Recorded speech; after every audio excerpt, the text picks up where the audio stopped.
Welcome, everyone, to Stepping Into Your Leadership. I'm your host, Christine Courtney. Our goal here is to give you some actionable takeaways that will help you lead your teams. Thanks for joining us on this leadership journey. Let's get started.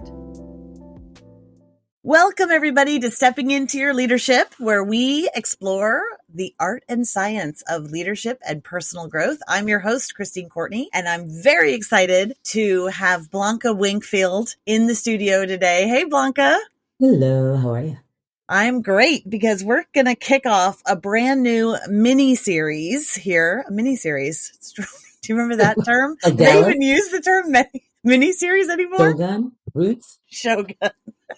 We're doing roots. It's a mini series on communication, because what we're finding is that everybody, when we come right down to it, like almost always the issues come around communication. And so we just want to focus on how can we get better at this, because it's really so key to all of your relationships, whether work or your personal life. So we can all work on it. So I wanted to focus on communication for the next few episodes. And so there's a lot of data that supports this too when we're talking about leadership. Studies are actually showing that 91% of employees believe that their leaders lack communication skills. I mean, that is a huge number. That's basically saying we're all complete failures. That came from the Project Management Institute. And they also said that poor communication is the root of project failure 1/3 of the time, right? I'm surprised it's that low. I know. But, sometimes it's going to be like, things don't work or machine, whatever, but this is key. And I will tell you that a lot of people who are successful in business or successful as leaders will often say that it's because at some point in their life, they had to get real good at communicating, right? A lot better. And we can all get better at it. So whether you're at the beginning of your career or you're very seasoned, there are things that we can all do, and it'll help all of our relationships, like I said. So I brought Blonka in because I want to focus on kind of what I think of the foundation or the things that get in our way, which is oftentimes kind of our confidence around our communication and who we are, how we present ourselves, kind of, looking at how we are as professionals and our presence and kind of sometimes the self-doubt that can come along with that. So Blonka, let's dig into this, and maybe let's just start at what do you think professional confidence means to you, and why do you think it's crucial for today's workplace? One, it's extremely crucial. That's one of the biggest things. It's like a salesperson's thing. If you're confident in what you're selling or what you're saying or what you're doing, people fall in line very easily. So projecting that kind of confidence right off the bat, it's one of those first impression things, goes so far down the road. It is one of the biggest things in an interview, which is very key, especially for younger people. Projecting that kind of confidence at the right level is crucial. And then when you're moving up in the organization, letting people know that, I know this job and I'm really confident in what I'm doing and I'm ready for the next step is huge. And so that kind of projecting that kind of personal and professional confidence is, I think, one of the biggest things that employers and particularly bosses, in air quotes, look for when looking to promote somebody and move somebody to the next level. Now, I think when people look at you, for instance, I'll just say you always seem confident. I know that must not be true, but that's why I invited you to this episode, because everybody always says to me, oh my gosh, I wish that I had Blonka's confidence, or I wish that I could walk into a room like she does and not know anyone and then immediately figure out how to be. So do you have tricks to that still, or do you think it just comes naturally at this point? I'll say this. One of the biggest things with professional confidence is what you said, is effective communication. And I think I do that very well. And people don't understand, unfortunately, good, bad, or indifferent, the way you speak and how you speak. And then if you can effectively communicate an idea or a thought, that is probably one of the biggest things, honestly. It's people are always, I think, impressed by me because I speak very clearly. When I was growing up as a kid and in the South, people were like, you don't sound like you're from the South. And I was like, I know, that was one of my mom's big things. She wanted me to be very clear, concise when I speak, and tried her best not to, for me to not to have a Southern drawl or Southern accent. And I said, that's a horrible thing to say, that if you have a Southern drawl, if you have this kind of accent or dialect, you're not, communicating effectively. Not a true statement at all. However, in general, when people understand what you're saying and things are clear, it appears, to be more of an effective form of communication. So I think that's one of the biggest things for me. And another thing in professional confidence is, and I think this is one of the things like where people that work with me know, is being able to handle situations under pressure. That's a huge one. Not, like something bad happens at work and you're going to fall apart. I think that is one of the difficulties working with younger people now. They don't necessarily, this is a generalization, of course, they don't necessarily have the resilience, the grit, the fortitude, or they haven't learned those skills in how to combat and how to handle pressure effectively. So, a lot of times pressure happens and they bolt. They're like, yeah, this is too much for me. It's cranking up my anxiety. I already have anxiety. This is just making it worse. I can't handle this situation, or they shrink into themselves and they're just kind of like, whoa, I'm going to move back away from this. And they, which is another form of like bolting from a situation. So I think that's really big. And I think that's another reason why, especially when I'm on teams with other people, they see that about me, that I can handle pressure. And then that makes them feel confident in me, which bolsters my professional confidence with that batch of people. So how do maybe in this case, younger people, like you're saying, build that skill, build that muscle of without having to go through a whole different life? I mean, Right. How do you fake it till you make it? Or how do you, like, what are some things that you even tell your daughters? Or I know I struggle with this with my I have a daughter who's 18 and it's the same kind of thing. It's like, I remember myself at that age. There were many times where I would just either fall into the background or just be like, okay, I'm just going to observe, or I'm not as confident in this situation as I certainly am now. So what do you, if you take yourself back, like what is some things that you would say to those folks? I think even back is not even that far for me. I think one of the biggest things is like self-reflection, like really figuring out, like, one, start with everything. Acknowledge how you're feeling. Like if you're feeling that imposter syndrome, like, oh God, I feel like I don't belong in this room. So like even starting with that, I think which is the easiest one to look at. Just like, and sometimes it's difficult, but usually when you feel it, you kind of know what it is. And just like, acknowledging that and then think about the why behind it. Like, why don't I feel this way? Like, why don't I feel like I belong here? Why do I feel like this is, out of bounds for me? And just kind of try and think about that a little bit. And sometimes you can talk that through with friends in general. But, I think that's a big one, is acknowledging it. And then one of the other big things is like the negative talk that you give yourself, like instead of like giving yourself pep talks, you're giving yourself these negative, I'm not good enough to be in this room. I shouldn't be here. I don't know enough. Yeah, I'm not smart enough. That is another one that is insanely huge, especially with young people. The comparison to other people. Like they're compared because they're on the TikToks and the Instagrams, and they see what everybody else is doing, how everybody else is getting promoted, how everybody else, does this, that, or the other. And that self-comparison is one that you have to, kind of tamp down. My youngest daughter, who she went to 1 year in college, and then her sophomore year was COVID year. So they sent them all home from California. She came back. And when she came back, she decided not to go back to school. She is a model. So she decided to lean into that. And that definitely took off for her in her career. And very successful. Yeah. So then after, when all of her friends were graduating from college who had stayed in, she comes to me and she's like, oh my God, I feel like such a failure. I didn't finish school. My life is crap, blah, blah, blah, blah, blah. And I was like, you got to be kidding me, right? Like, I don't even understand what you're saying right now. And she's like, well, so-and-so's doing this and so-and-so's doing that. And this one's got a job at a law firm, on their way to internal law. And I was like, look at what you're doing. I was like, which one of your friends would not love to get paid what you get paid, to do what you do, to be able to move around, travel, have, people, requesting them to come to Morocco, like it's, your life is so charmed. But literally, she was comparing that to all of her professional friends. And that became like a serious, point of contention in herself. And so we had to talk about that. Like, why are you feeling it? And then try and change that negative, like, I didn't graduate from college, so I'm a loser talk in her head. And then, turn that negative talk into a pep talk. Like, you know what? Didn't graduate from college, but still doing pretty good for myself. Still have this amount of money in my bank account. Still am able to take care of myself.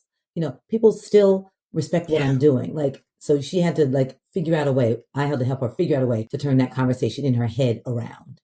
Yeah. I think that's so interesting because if I was to pinpoint some of the things you're doing naturally, because this is what we can do for each other. This is right. This is what we can do for each other when we're feeling this way, is those points of like, okay, let's take a logical look at your life, take some of the emotion out of it. And like, what have you done that proves success, that proves this? And then you were helping her point those things out because those are never the things we think of. No. You know, I say all the time, you know, I quote Marcus Buckingham all the time that the brain is Velcro for negative and Teflon for positive. And that idea of imposter syndrome, I just wanted to give people a definition of that because it's so good you brought that up, because we all feel imposter syndrome, and they find that not even young people, all of us feel imposter syndrome. And the definition is a psychological phenomenon that causes people to doubt their skills and accomplishments. And people with imposter syndrome may feel like a fraud, fear that others will discover that their true abilities, you know, aren't that great. So all of us feel imposter syndrome at some point. And I think that's the moment where you have to coach yourself through that. Yeah. You have to be your own personal mental coach. Yes. Your own personal mental coach. Like, let us see, because you know, people will often say to me, oh my God, Blonka's such a badass. She's such a leader. You know, she's such all these positive things. But I know inside your head, oftentimes you will have to be your own mental coach. What are some of those things that you say? I mean, for me, the biggest thing, especially for me, being the age that I am and in the rooms that I go into, my first thought and my first talk to myself is, you belong in this room, period. That's like the biggest one. You belong in this room. And 9 times out of 10, you belong in this room, most importantly, because someone invited you to this room. You're in this room because someone invited you here. Someone needed you to come. Someone asked you to come, you know. So if they asked you to come, then you should be here. Another quick analogy, I had a jewelry company. It was like a side hustle ages ago. And I, you know, made all this jewelry, and I was doing street fairs in New York on the weekends and working full time, you know. And so I was like, okay. And I had a friend who at that time was the head of InStyle magazine. And we just saw each other at a party, and she was like, somebody said something about my jewelry. And she goes, you have a jewelry line? And I was like, yeah. She's like, oh my God, how do I not know this? You've got to, you know, send your jewelry to me and I'll put it in the magazine, you know. And I was like, really? She's like, yeah, you need me like I need you. I'm inviting you, you know, to send me your stuff. I'll check it out and see if it works. And so I've kind of carried that, like, thinking about things is not like, oh, why am I here? Or do they need, no, people need you just like you need them for whatever reason it is. And so when I walk in the room, I think about that. Like, I've been invited here. Somebody asked me to come here. So I'm worthy of this experience. I'm worthy of being in this room. And that feeling kind of bolsters me a little bit. And then one of the big things is, in rooms like this, or when you're in a special room or, you know, conference, whatever, is to focus on your strengths. And that's one thing I think that young people have to learn to develop. Now I know what my strengths are. My strengths are effective communication. I have dry humor, but, you know, in general in my life, but I can be witty that everybody kind of accepts. You know what I mean? So in my strengths, I normally present professionally well. I like clothes. I, you know, dress myself for the occasion, those kinds of things. So I focus on those basic strengths that I know are big for me, which are, you know, professional attire, being able to effectively communicate really well, and some kind of humor and levity, you know, that goes along with it. And so I focus on those strengths, and then I kind of take that with me. Like, you got a good bag of tricks. Okay, you can go. So true. And I love what you said, that they need you as much as you need them. Like when she said that, that's a really powerful thing to hear, because I think for me in my life, that's been an aha moment. You know, sure. Like I started going on like a speaker circuit recently, and sometimes I'm like, what do I have to offer? Everybody's said this stuff. I haven't made up anything. I just, you know, I'm a good curator of what other people say, you know. And I would go through this whole thing of like, they don't need me. And one of my mentors, he said to me, Christine, yes, they do. Like, you are really good at discerning a lot of information and putting it out in a way that makes it tangible and actionable. Like, they need you as much as you need them. And I'm like, oh my God. So when you just said that, I was like, yes, even somebody who's, I've been doing this work for decades. So I'm not new to this game, but you're always new to something, you're always new in some room. And, if you're growing. Right. And it could be also at parties. Like sometimes you just go to parties with your friends and you're like, oh God, let me just have a drink and sit here by the painting, and you have to have, who's that wingman or wingwoman that's helping you, or, you're doing it yourself. And I would say that it is oftentimes, helpful to have somebody else in there that kind of can help boost you up. Always. I mean, anybody that you can go with who can, be a starting point, jumping off for conversations, someone who knows someone else in the room, because that's a very difficult thing. You go to a room and you don't know anybody at all. It's very helpful to have someone who can be there with you, who knows at least one or two other people in the room. And if they don't, they are the person that you can kind of not look like a loser with. You can stand and have look like you're having a professional or good conversation with them until an opportunity comes to move into the direction that you want to go into in the room.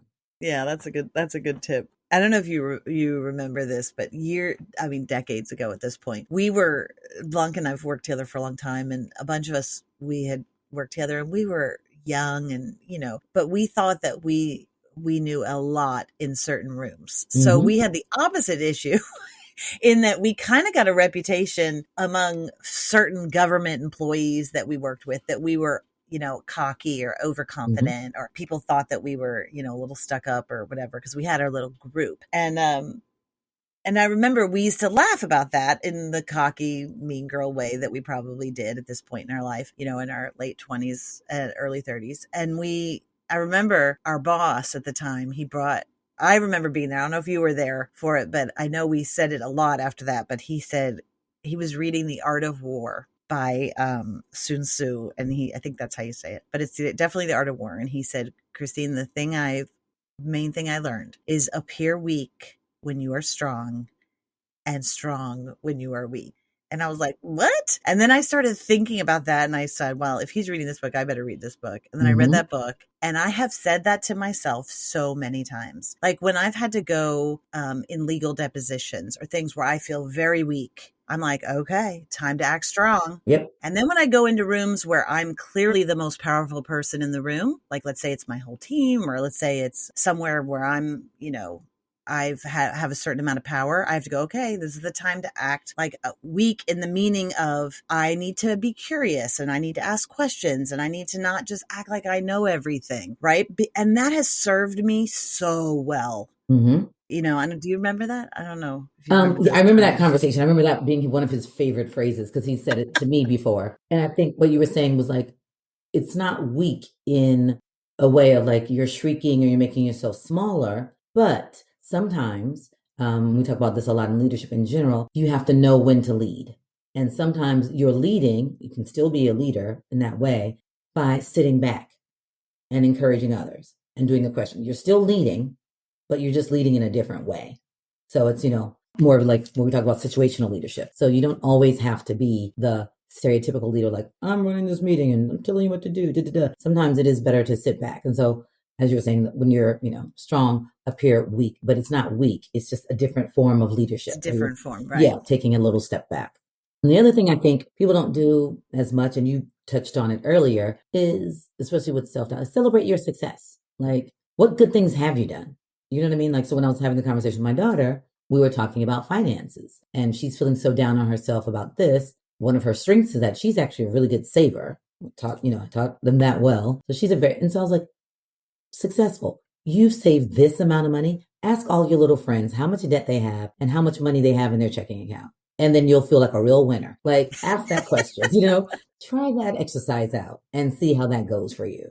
Yeah. And she was like, oh, okay. And that was because she's very monetarily driven, that one. So that was the thing that kind of got her got her back on the tracks after she derailed into, spiraled into self-doubt. Thinking of that, all those positives. I'll give you another tip I want you to think. People love when we share some quick tips. And so if you can think of some more, but I have one more that I learned from one of the women. In my job now, I get to coach a bunch of executive women, and it's so great. And I learned so much in that process. But one of the women said to me that she owns a small company, and she has a lot of folks that work for her, mostly women, but lots of men too. But she said the one thing that she tells her team is that in any meeting that they are in, they must speak at least once, and they must say their name and what company they're from. If they're in, because they're oftentimes in meetings with lots of other companies. And she said, I do that for two reasons. One is that I need to get my name of the company out there more. But two, I need my folks to practice that they need to use their voice, and they need to start thinking about, how do I do this at least once? And she said, it's absolutely terrifying, and we have to train people around it. But what happens is later on, it's so natural that the folks that have been there a long time, they don't have to do that. Sometimes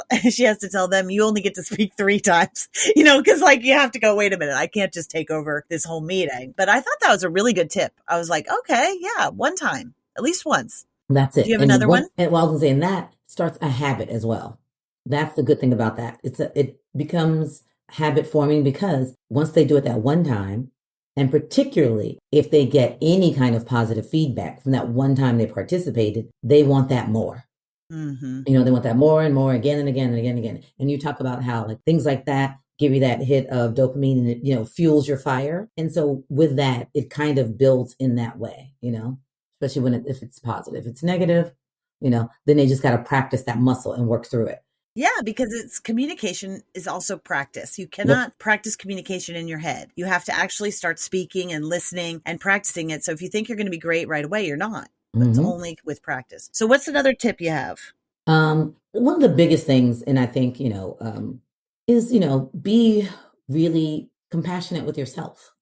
Like, don't put too much pressure on yourself. I think that's the one, and so you have, I feel like with the younger people, you have 2 camps. You have the ones who are like, I'm not going to work that hard. That's ridiculous. Nobody should work that hard. That's crazy. You're ridiculous. And then you have the other batch that is so focused on being really good, really, really good. I got to be, so it's that, it's what the big main point is for that batch, really to overcome this idea of perfectionism.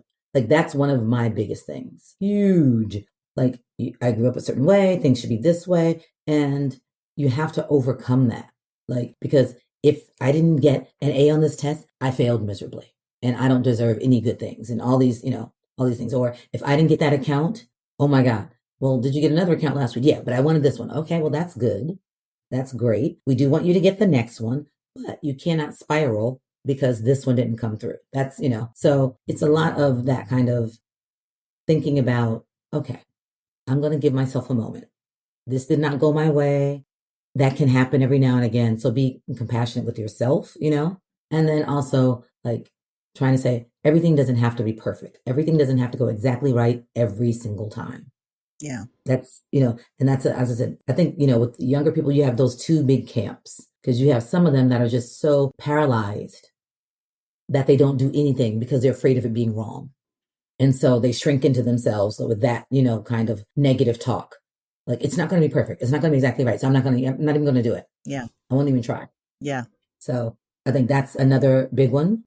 I think also thinking about in the beginning, like that whole idea of sometimes you're not totally confident, but you have to fake it a little bit. And in those situations where, while you're working on being authentic and so forth, you still have to get through a meeting. And I think you need to think about body language a little bit. What is your posture? Are you sitting back?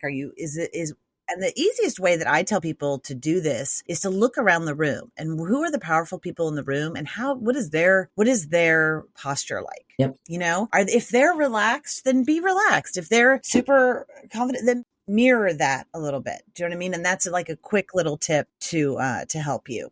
Yeah. With body language, it's called in the, mirroring or mimicking, someone's expressions. Or gestures, those kinds of things. It may seem weird and very sociopathic, but it works. I have no emotions of my own, so I'm just going to do what they're doing. But it does help. It helps the other person feel comfortable, and it helps you feel comfortable. Yeah. So mirroring people's facial expressions or gestures, and it also makes them feel like you're listening to what they're saying. You're, paying attention, and because you guys are now on the same frequency. Like, oh, we're in the same place. Yeah. They're happy and laughing. I'm happy and laughing. That builds a bond between you two that you don't even notice. It's true. And studies will show that when they hook up people to fMRI machines and do that kind of mirroring or mimicking, so to speak, people trust you faster. They believe like, oh, this person is my person. And it's really, because you're doing these very subtle things, but it's just a hint when you're, a little bit needing of something. With that same thing, I would say, if you want people to listen to you, you need to listen to them. And Blonka and I were in a room recently where people were talking about somebody, really lovely things, sharing with him about all that he's meant to them as a leader. And this guy wasn't even giving them the courtesy of looking at them while they were speaking about him. He was on his phone, and this is not a young person by any means, but he was just on his phone, like looking at the stock prices or something. And I was like, oh my God. So make sure if someone's talking in a meeting or something, listening to them, looking at them in the eye, taking notes will make it so that when you speak, people will more likely do the same. Yeah. Active listening is a big thing in body language. We talk about that. It's a whole other thing that we, train people on, is how to actively listen. And that active listening almost goes along with, mirroring facial expressions and, nodding when people are, okay, leaning in, all of those things let people feel like they're actually being listened to, and not that you're waiting to just jump in and talk. Those kind of cues make people feel safer in that way. Well, Blonka, thank you for joining us. We don't have enough time to keep going, but I'm going to have you back because this is just the beginning of this part of communication. But all of you out there, Blonka is an amazing coach, an amazing keynote speaker. She's also a great salesperson. She does so many things as a leader in her role here with us and to help the world, the world of people. But anyway, she's physically in Atlanta or Mexico most of the time, but she's always here with us in spirit. And Blonka, it's so nice to have you in the studio today. Thank you so much. And we're going to have you back again for this topic. Yay, I like this topic. Thank you so much. Yeah. All right. Tune in next time, you guys, where we dig more into communication skills, how to get better at this in work and in life. Thanks. Thanks, everybody, for listening. I'd like to give a special shout out to our podcast producer, Richard Francisco. Check out our notes for any details. And if you get anything out of this, please follow us. And if you enjoy it, please take a moment to rate us or write a comment. It will mean the world to us. We'd love to hear from you.